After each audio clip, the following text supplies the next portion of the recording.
Hello, and welcome to your weekly update of music news here in Electric Avenue. Thanks for joining me. Hope you all are doing really well. There's so much going on in the world. Not to mention, I'm dealing with a flat tire, but that's being fixed right now, so yay for people who can handle those sorts of things. Anyway, hope y'all are doing well. Let me get to the new releases. There's so much to go over this week, and I feel like there's so much coming in the next couple months. Next week is March 25th, new Destroyer. The week after that, oh my gosh, Red Hot Chili Peppers return with John Frusciante.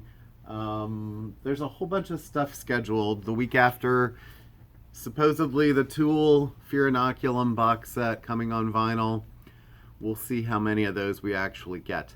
And I guess one thing you might notice over here behind me, Snoop Dogg and Dr. Dre, these two albums on Death Row Records. Well, if you didn't hear, Snoop Dogg bought the catalog, bought the label Death Row, and is in the process of transforming it into an NFT situation. Thanks to you-know-who out there with an M in his name who informed me of this. And he has pulled all of the Death Row music that he had basically still under the label, including these two albums, from all streaming and all physical. So they said maybe next year the Dr. Dre would return, but that means that pretty much whatever's in the store right now, as far as these two albums, classics, that's it. And so if you want these things, don't delay, because you may be waiting a year or longer. We don't really know. So you would think Snoop owning the company was a good move, and I don't know, maybe he had some sort of other plans for it. But anyway, I mean, these albums have been out for about 30 years, so if you don't have them by now, I don't know what to tell you. Maybe you're a little slow, or you're just like, hey, I'll just get to it when I get to it. I've got records like that too. So, all right, on to other things, new releases. Let me quickly just mention, for those of you who didn't see this last week, that the new Ghost Impera is out. This is the orchid color limited edition vinyl for indie stores. I have to say, this cover looks rather imposing, and then you listen to the music, and it's actually pretty catchy and kind of 80s rock metal type stuff. I mean, someone mentioned, it sort of reminds me of like Blue Oyster Cult, and they're more sort of like melodic kind of phase, and I would say that's probably kind of an apt sort of comparison. So if you like 80s rock, I mean, it's not heavy or anything like that, but produced by Klaus Ahland, who produces Robin's records and, worked with the Teddy Bears, and Andy Wallace mixed it. So there's some rock cred there too, but it's a good record, what I heard. So, all right, new things this week. This was kind of a sort of late release. It's the new Juice WRLD. And Juice WRLD, rapper that passed away very young, a couple years ago. This one's called Fighting Demons. So it's a posthumous release. Might be the second, actually, or third.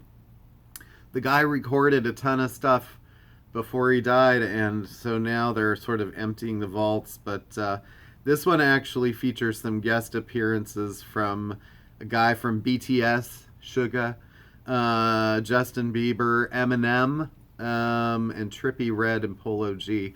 But I don't know. He's very popular with the kids for sure, and my teenage nephew really loves that guy. So I think, be on the lookout if you've got teenagers. They might be interested in the new Juice WRLD.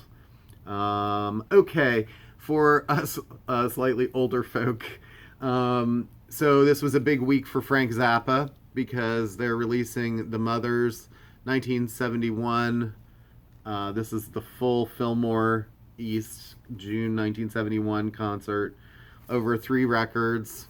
And they're also releasing the live at the Rainbow Theater from that same era on a 3-record set. This is the final show of the Flo and Eddie lineup. And if you are wanting to be completely a completist on the Zappa, there's the CD box set, which I think has a lot more material even than that. Yeah, actually, this has some stuff from a Scranton, PA concert at an armory and State Farm Show Arena in Harrisburg, Pennsylvania, 1971. My Pennsylvania peeps, you might be interested in picking those up. They're not cheap, but I neglected to mention on Juice World too. We also have the cassette.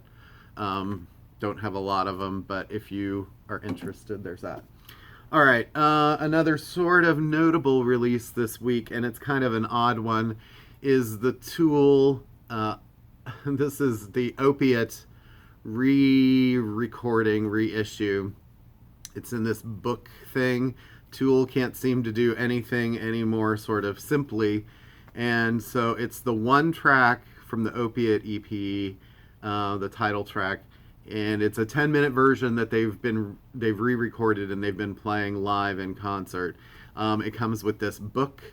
It sells for about $30, so you're basically like spending $30 on one track in a sort of deluxe package. I don't know what to tell you. Being a Tool fan is like you're just committed. I think that's really what it comes down to. So I'm sure the music is good though too.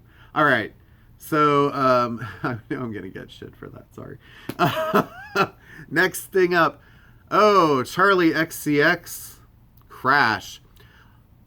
People might be interested to know that I actually am a Charlie XCX passing fan. And I've gotten her last couple of records, and I know they're pop. I like some good pop music too, and I think she's someone who always sort of thinks outside the box as far as like her arrangements and things like this. I think this album, this is the exclusive limited gray vinyl edition for indie stores. I think she's trying to dial back a little bit on the sort of wilder aspects of her last couple albums to try and appeal more to radio, which sort of makes sense because there comes a point where you're sort of like, I'm pushing the boundaries all the time, and if radio's not picking up on it, then what is the outcome of all that sort of sales side of it? So anyway, she was on SNL a couple weeks ago. Another one of my very favorite youngish female singer-songwriters is Marina. She used to go by Marina and the Diamonds, and the Diamonds were sort of made up. It's just Marina, really, and her producers. But this album, Ancient Dreams in a Modern Land, it actually came out last June. It took 9 months to show up on vinyl. That's how far behind they are.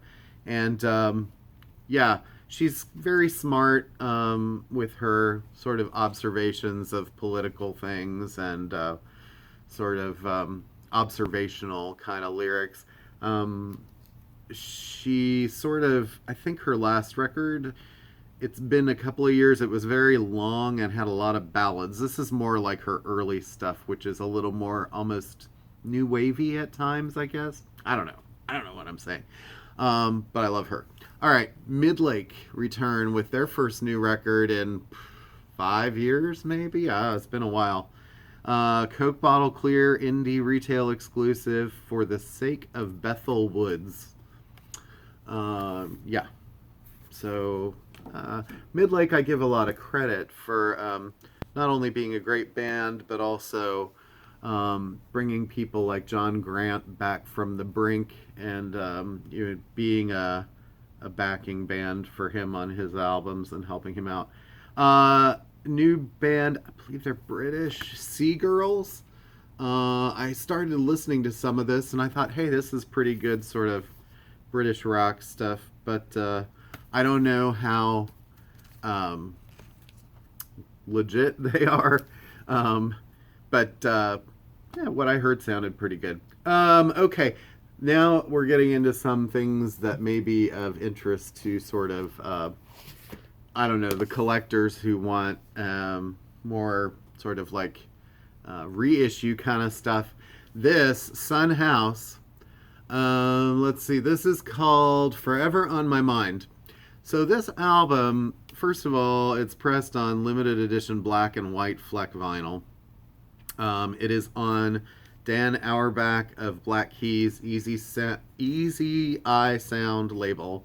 And basically this album was recorded in the 70s, mid-late 70s, when Sun House was kind of he was considering making some sort of return.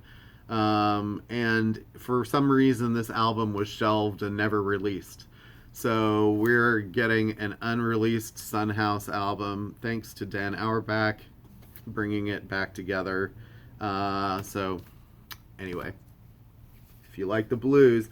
All right, jazz. We've got 2 Blue Note classic reissues this week, cut by Kevin Gray from the original analog tapes. You've got Bud Powell's Time Waits, the amazing Bud Powell. And the other one is Milt Jackson, along with the Thelonious Monk Quintet. And so this features John Lewis, Percy Heath, Kenny Clark, Lou Donaldson, and Thelonious Monk. A lot of luminaries of Blue Note Records. I can't recommend that series enough because they sound great. Blue Note has been picking really interesting records too that are, I mean, yeah, they went for some of the classics that everyone knows, but there's a lot of stuff that they go into the vault and kind of pick out things that have a lot of merit that maybe, people might not have in their collections. So that's way cool. The band The Raincoats. So I don't know, a lot of people may not know this record, I suppose, because it wasn't like a massive seller, but they call it sort of like folk punk. I guess that's sort of where I put it. It's an all-female band from 1979. This was their debut, the 40th anniversary remaster, so maybe this was remastered a couple years ago or whatever, but it's finally getting onto vinyl again. And so for collectors, you might be wanting to pick up that album. It's highly influential. And something that's sort of unreleased, reissued, Sonic Youth. This album is called In, Out, In. And basically it's recordings from 2000 to 2010 that were not released. They're trying to sort of curate their own career a little bit. A record that some people probably have, but is hard to find, Keith Richards. This is Main Offender. It came out in 1992, so it might be a little difficult to find on vinyl. But anyway, produced by Keith Richards, Steve Jordan, and Waddy Wachtel. And Keith gave up smoking, so I don't know. I mean, I think that was the only thing that might have been keeping him alive, so I'm a little worried about him now. No, I'm just kidding. Mose Allison. This is a cool reissue. I Don't Worry About a Thing. And this is sort of like his early era, 60th anniversary, Atlantic Records. I mean, he was on Columbia, I believe, before that, but yeah, so if you like sort of jazz vocals too, I mean, he does sing. King Gizzard and the Lizard Wizard. This is the Teenage Gizzard release. This has been out a few times now, but this is the first time as a picture disc that I've noticed. Let's see, the new Santana album. This came out last Christmas, November.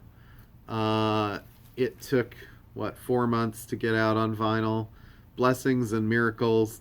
It does feature Chick Corea, Kirk Hammett, Corey Glover, Diane Warren.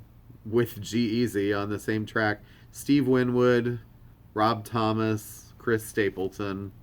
So you get a lot of guests. I'm not sure it's as guest heavy as like his really big albums. Supernatural at the turn of the century. That was kind of a big one. New Wylie Hubbard. Ray kind of has a really cool underground following in this area. He's sort of a luminary in the country writing field, I guess. But Willie Nelson, Steve Earle. I'm just looking at some of the big names here. Hayes Carl, Winona Judd, Charlie Sexton, Ringo Starr, Steve Lukather, Ann Wilson. So you might want that. It's called Co-Starring 2. There was a volume 1 a year or two ago that was also duets. Speaking of Ringo Starr, new Colin Haye of Men at Work. Another solo record. He had a covers album out last year. This is original material on silver vinyl. And he now plays in Ringo Starr's band. So go figure. Pretty Reckless have a reissue of their album Going to Hell. Yeah, I don't know how much of this I could show. But anyway, that seems to have quite a following too. In rock circles. Speaking of other rock people, Ace Frehley, Origins Volume 2. This is a covers album that he's got out. He does Deep Purple, Space Truckin', Humble Pie's 30 Days in the Hole with Robin Zander. The Beatles' I'm Down. I mean, I see Jumpin' Jack Flash, Manic Depression, Lola, and She, which is an interesting choice. And another vinyl reissue, Ani DeFranco, somebody who's sort of been highly difficult to get on vinyl in a lot of ways. I guess that she's going to be continuing issuing the Righteous Babe catalog, which is very cool. A lot of people don't have those on vinyl and might want those. Okay, and CDs, just to throw these at you. There's a new Rosalia. That's a pretty racy cover. She was the musical guest on SNL last week. Dream Theater live in NYC 1993. So Dream Theater have been doing this entire series of these kind of like lost, not forgotten archives is what they're calling them. So if you are a Dream Theater fan and you're sort of late to this, you might want to look around and see if there are ones that you want. Some of them are just some of them are demos and things like that. Others are live shows. This is live from 93. And they are mostly available on vinyl too, I think, but they're quite expensive. Probably made in Europe and then brought over here. But anyway, John Mayall's Roadshow Blues. This is Cleopatra Blues, like reissue. Was released, I guess 1980 was when it sort of came out. It was from 79. This is, I think, also available on vinyl, but don't quote me on that. Right now, we only have the CD so far. Mindy Bear, her new blues album. She is somebody who used to play jazz more with her saxophone, and now is a blues sax artist, which is kind of an interesting change. Mattel, I think that's how you say that. Not Mattel. Georgia Gothic is their new record. I love that cover. It's great. Brad Meldau, his new jazz CD, Jacob's Ladder. I think this is coming on vinyl like a little down the road.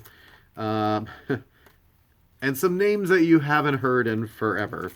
Maybe. Cypress Hill, and this is their new CD called Back in Black.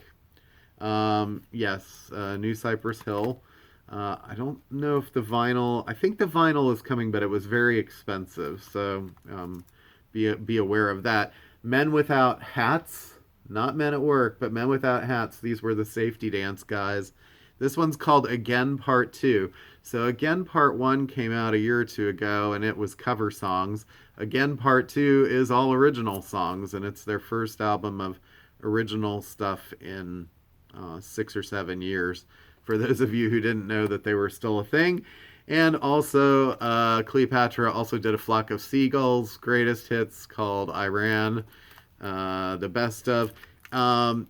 Came to find out that this is actually re-recordings of the songs. So, if you're looking for the originals, you might want to look for the Arista original. I think it's Arista. Oh, Jive. Sorry, Jive Records put out the original one. Yeah. So, sometimes people want to hear like, well, I wonder if they, change this at all. I mean, obviously Taylor Swift has made an entire career now out of re-recording her songs, so maybe it's not as big of a deal as it used to be. I remember back in the day when I think it was the Righteous Brothers had re-recorded like Unchained Melody and stuff, and they had put out all these CDs on Curb Records at the time. This is like dating me, right? Oh man, people hated that because they were like, I thought this was the original. And, I'm like, oh, sorry you spent $8 or $9 on it, because they were usually sort of budget records anyway. But, oh well, can't please everybody. I'm sure that there's something here with their contracts that they probably want to be like, we need to, like Taylor, reestablish ownership, publishing rights of these songs. That's probably why they're re-recordings. Anyway, that was pretty quick, an onslaught of stuff. So like I said, there's a lot coming in the next couple weeks. Record Store Day is about a month away, so be prepared. And yeah. Oh, and Prince fans, I don't know if you saw the announcement, but they are actually going to press the Camille album. Third Man is going to do that. It was recorded in 1986. Would have been the follow-up to the Parade album with Kiss on it. One of those follow-ups, and he made a test pressing, sent it out to like whoever was going to like the label, and then decided to withdraw it and kept working on it and turned it into Sign of the Times. And 3 of the songs from it ended up on that album. A few others were B-sides along the way. So that's way cool. At least there's something on the Prince front. Other than the Record Store Day one too, which is awesome. So we'll be getting some stuff this year for him. All right, thanks everybody. I really appreciate you taking the time to watch these. I never ask for thumbs up and likes. Maybe I should. I see some people really going gangbusters on that. I mean, I guess they get paid, right? I don't know. It would be nice to get paid, I suppose, at some point, but I'm not going to beg for likes, but I appreciate that. Thank you so much. Y'all have a great day, great weekend. Thanks for joining me. See you next time. Okay. Take care.